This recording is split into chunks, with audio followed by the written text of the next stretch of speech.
And I started to do things so I could get sent further out the penitentiaries on the West Coast, because now I could let my guard down.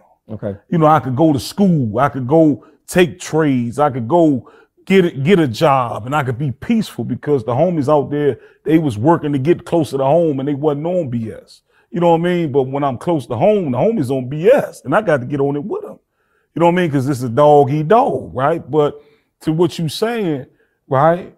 A lot of us, I had a conversation with a dude the other day, right? And I say, man, I told him, I say, you shorty, you tough, man. You know what I mean? But let me ask you something. When you was little, who did you want to be, the superhero or the villain? He said, man, I wanted to be the superhero. I say, so, you know, to go to what you're saying, a lot of us have to put on that mask when we walk out that door. Why? Because it's death out there.